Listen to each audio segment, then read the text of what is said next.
I think for us, what made us first decide to sell toys was being out there hunting, collecting toys, having a big collection, and then we started picking up doubles of our own collection, and we discovered that if we sell something that we have two of, we can make some money. Then we started making money doing that. Then we started trying to figure out how we can sell more toys, and we started off selling from cabinets in other stores. Kind of like how we have it here at our store at Rare Formula.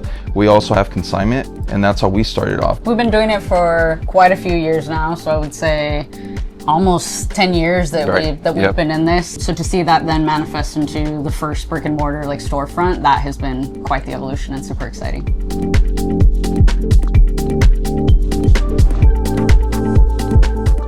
My name is Adolfo. My name is Lauri.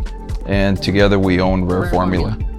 We're both collectors. When we met, we didn't really know the extent of each other's collection. So we met, started dating. We would hit up antique malls, flea markets, and we were out hunting. We didn't really share just how big our collections were. We were both into actually shoes and clothes at the time. So we were looking for the latest drop in clothes and shoes, Supreme, Diamond Supply, those types of things. And it wasn't until at least a couple years later where we really then shared just how big our collections were. I had a massive Disney collection at the time. I was big into Disney, big into Hello Kitty. That's still what I do, Lauri's Treasures. I was collecting vintage toys, mostly like big robots, like Shogun Warriors, robots from the 70s. You know, it was kind of like my little secret.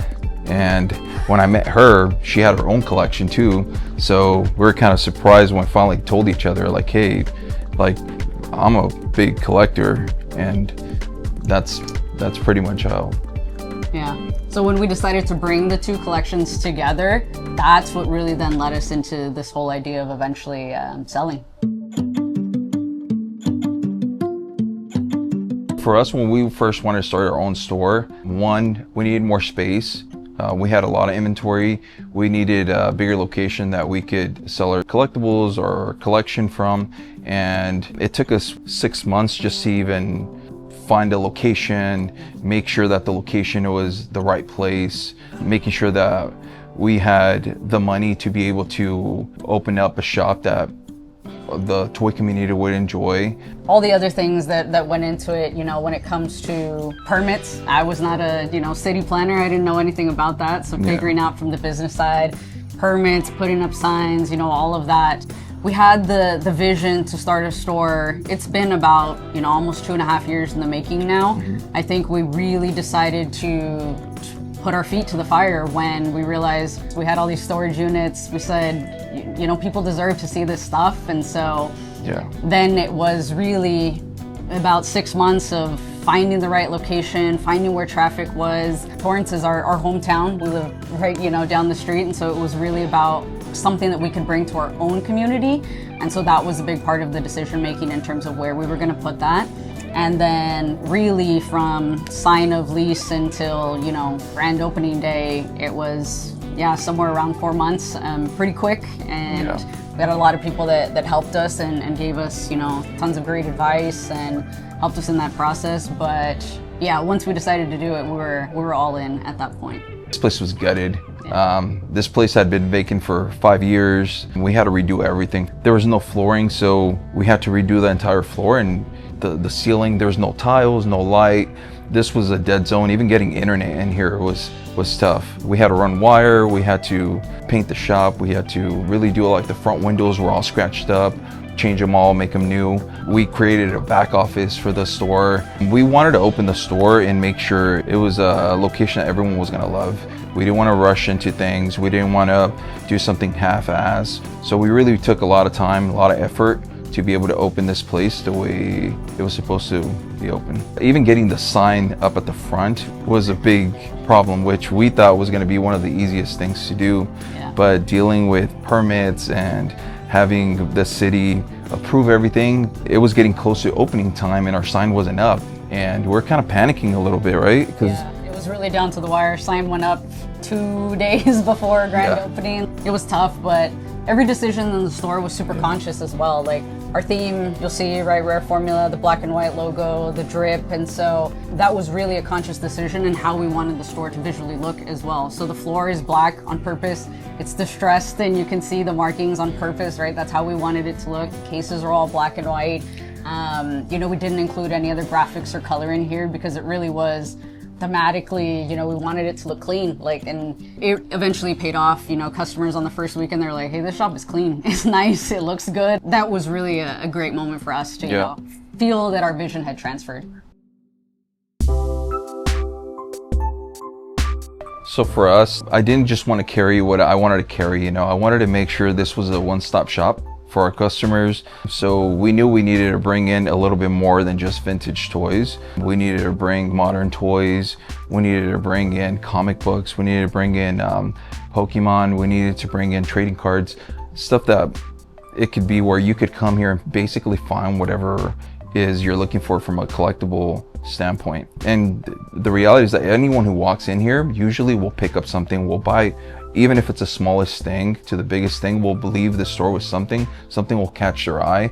And that was the goal at the end of the day for us. Yeah, when we were thinking about how we wanted to put the store together and knowing what exactly we specialized in and what we wanted to bring, we actually turned to our friends, right? Our friends that we had made throughout the community to kind of fill those gaps and fill them actually in a really good way. So we reached out when it came to video games. We have Retro Hex Collects, he's over in Bell, and then we have Collector's Cave. And even in these subcategories, we even go even deeper, right? We have Retro Hex, you can pretty much find any game you've ever wanted and can look for and can think of. But then we also have Collector's Cave, who specializes in mods, right? So you want a Game Boy that used to be yours, like, great, we can have it and mod it and backlight it and all of that. Even when you look at Pokemon too, we just didn't want to have something in the store to have it, but we wanted it to make sense for collectors, right? Even between the two of us, we've gone into stores where he's found something and I haven't found anything, and it's not a good experience, right? And we want it to be well-rounded. So when it came to Pokemon, we have English, Tony Torres, like, he carries pretty much everything you could ever want from a Pokemon standpoint. He's a legend in that space. Then we have, if you're looking for Japanese, we have Poke AM. He fills that space for us. But if you're into the singles and the graded cards and the slabs, we have Nino Collects, right? So even in these subcategories, we made sure we could go all the way down to that deeper level. So truly every collector could find something that they wanted to find. We both have full-time jobs that we have to balance with the store. We also have employees here at the store. Obviously, when we're away, they're able to manage the store. But for the most part, we try to be here as much as we can. The reality is that I'm here every day, and for the most part, she's here every day as well. If it's not in the morning, it's at night. But one way or another, we manage to be here every day. If I'm off and I'm not at my other job, I'm here all day at the shop. And you know, it's hard. It's hard being able to balance our jobs with the store, but you know, we wanted to open the store, and the reality is that we want to be here, you know, because we want to be able to get personal with our customers, build those relationships that, you know, when you pay someone to be at your store, you know, they're going to do a really good job, but they're getting paid to do that job. Not here for us, obviously, owning the store and being able to make those quick decisions when it comes to, you know, if someone wants to talk about a toy or a collectible, or they want a deal, you know, like, we're able to be able to talk to them face to face. Yeah, I think the reality of having a full-time job, and then also then knowing it's not like a 9 to 5, right, where at 5 you clock out and then you get to go home and maybe relax on your couch or hang out. I think the people and the environment, it really makes it what it is. I think there's some days where, sure, we're tired, we might want to go home. I maybe have books that I need to catch up on, or I got to calculate, you know, payouts or whatever it may be, but then I see a regular walk in the door and they're excited, or they're here, you know, talking about the newest thing that they picked up, and it really then brings it all back into perspective and makes it all worth it. So there's long days, it's hard. You know, we still are collectors too, so we still like to go out and hunt and look for those things that we're still looking for ourselves. So to make time for that, plus, you know, trying to go to events or things that Comic-Cons or things we may want to go to, it's a balancing act.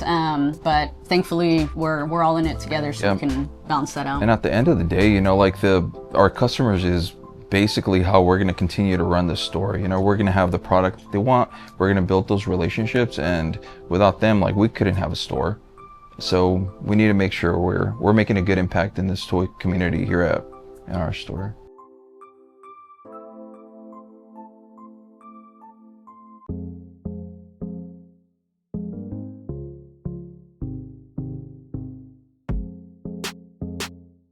So here at Rare Formula, we also buy, sell, trade. Yeah, obviously we don't buy everything, but we hand pick what we want to really have in the store. There's a lot of times where they bring us big lots of toys and thinking like, oh, well, they're a toy store, they're gonna buy everything. It's not always like that, you know. Like if you were to buy buckets and buckets of just toys, and it would just be a random, you know, toy store versus like, you know, a store where you actually have what people are looking for, or what customers are coming in here to shop for. What are some of the best items that have come through the shop?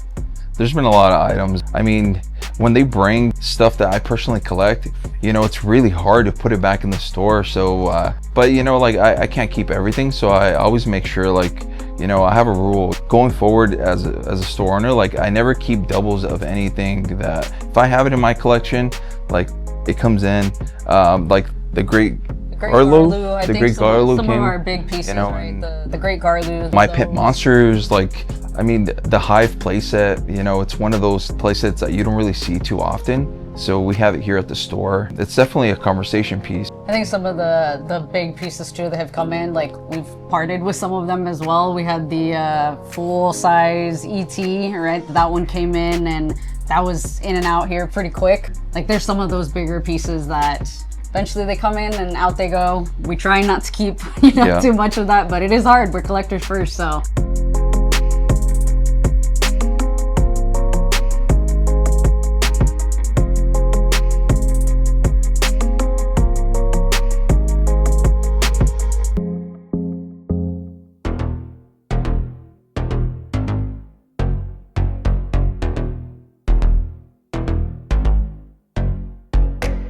We're open every single day. We open from 11 to 8 o'clock every day, and we're in the city of Torrance. You can find us at 1585 Sepulveda Boulevard, Torrance, California, 90501. You can find us on Instagram as well. Our handle is @rare_formula. You can always shoot us a DM if you're interested in something in the store. We do ship within the US, so if you're ever interested, we're always posting new content daily in terms of things that come in the store. So if you're ever interested, let us know, shoot us a DM. The most rewarding piece of it would be building the relationships. I think with the clients, with the customers, our vendors, now they're friends, and just having those relationships and those partnerships. I think for me, like having a retail background, actually for both of us having retail backgrounds, that's the most important piece for us. Building relationships with our customers and with our vendors.